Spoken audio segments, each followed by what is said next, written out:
All right, ladies and gentlemen, we are just finishing up with our instructions on our early government project that you're going to be doing. Wanted to go over the learning targets and the tasks. You'll notice that there are 8 tasks that correspond with the learning targets above. And so if we take a look at these, the first one is to explain the Articles of Confederation, and then of course apply the skill of cause and effect, so that we can see that you understand these guideposts. A lot of our reading is set up to do in Discovery Education, your tech book. So if you actually click on this, if you actually go here, it's going to take you to you have to still sign in, but it should take you to the correct spot. If not, right here it tells you it's Discovery Ed 4.1 and you're reading pages or sections 1 through 7. We also will bring down, this book doesn't provide quite as much, it's not quite as thorough, but I do like some of the little cartoons and stuff in here, and it just, again, explains it in a different way. So we will have some of these books available in class for you. You are also welcome, if some of you have the Brown Honors book, the old AP US history books, you can read about it in there. And then there's often a video that goes along with it that you will need to click on. Again, all the links are in there. If anything isn't working, let us know right away so that we can fix that. And then you're going to apply this, so you'll explain the articles and then apply this. And these are some exciting times in our country's history. They have a lot of relevance for you guys today. So enjoy, have fun.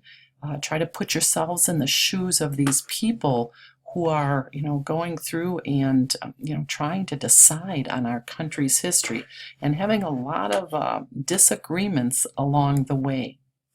As I mentioned previously, you're going to be responsible for preparing the study materials for 5 out of the 8 learning targets.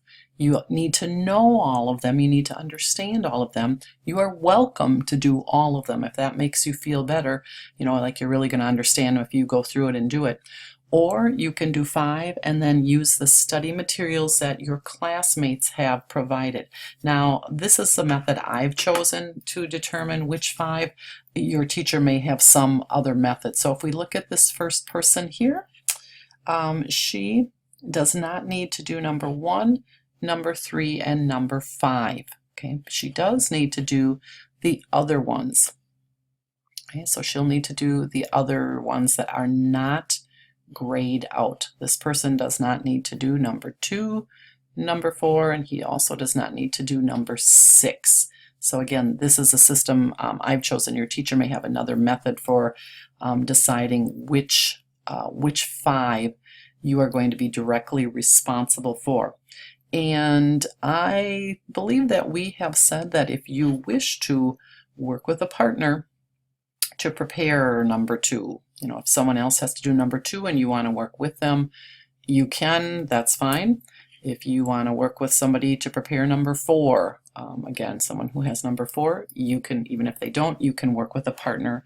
If you choose, you may want to work on your own, feeling that you're going to be more efficient that way. Whatever works for you, we are good with. I wanted to show you that the rubric is on haiku. I realize this is a little bit out of the picture, but if you go under the Wiki, so you're going under Wiki, you'll find this rubric, and I'll show you this in just a minute. But I did want to explain that the way that this is going to work is you're going to submit your study materials for your learning target. And if we, think you need to do more, if maybe you need to elaborate more, if you need to explain things more, we're just going to ask you to resubmit it and add in what you do, so that everybody in the end, if they've finished, resubmitted, will end up with an A in each of these areas. That is what we are shooting for. It may take some of you longer than it takes others. And I just want to go back again to this right here. I went through this pretty quickly. So you're going to be assessed on your learning targets that you put on as study materials. That's part of it. And then also 2 in-class writings where we'll randomly choose one of the learning targets, and then it's possible that you may be chosen randomly to participate in we're going to have several teachers that are going to be doing panel interviews, kind of asking you some questions. And then again, on most days, starting on December 31st, or excuse me, the 1st, we will be having question and answer sessions. So about the first 15 minutes of class, your teachers will be available for you to sit down and say, hey, I didn't understand this. How did this, why do we call the articles this, or why did this work out this way? So that's how that will work. Now we're going to switch and take a look at, we're going to move to haiku. If you go under haiku, you'll see that there's an area that says activities and wiki projects, and that is where you are going to go right now. Or I shouldn't say go right now, you're going to take a look at.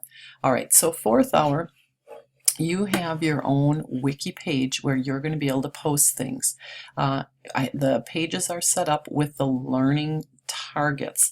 So anybody that's doing something on Articles of Confederation, we would want you to post that on this page right here, under the Articles of Confederation.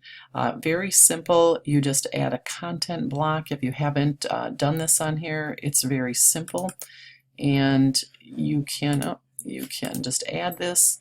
You can put text in here, files, you can put stuff from Google Drive. The embed the web is kind of neat. So you can add resources for people.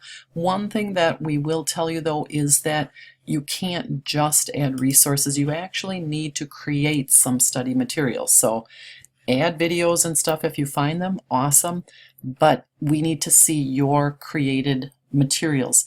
And when you do that, one of the things we're going to ask that you do, if you're going to give it when you're going to put your materials on here, is to put your name on it first so that we can see your name.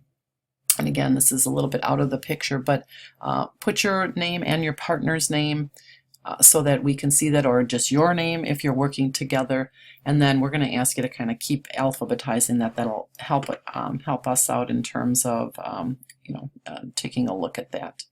And you are also encouraged to look at other sections. I haven't set up the other teachers yet, so these are the 3 that are set up, but there'll be 2 more, Mr. Bowman's 4th hour and then my 8th hour. We're going to encourage you to go on and look at the other teachers and to see that, to look at what other students have done. Someone's study materials may work really good for you. Someone may have done something really creative. And we're going to also ask you to make some comments on there. Give your classmates some kudos. That's a great idea. Give them some feedback on their study materials that they have prepared for you. Hopefully we'll see some awesome things. So ladies and gentlemen, enjoy learning about the creation of our country's government. It may seem like it was a long time ago, but there is so much application to today, understanding what's going on, with our government today. It does really matter, and it is important for you to be educated about the powers of government and how things work. So we look forward to seeing what you've done. We look forward to seeing you guys work together to help each other out, learn and understand the early government period. Hats off to you guys.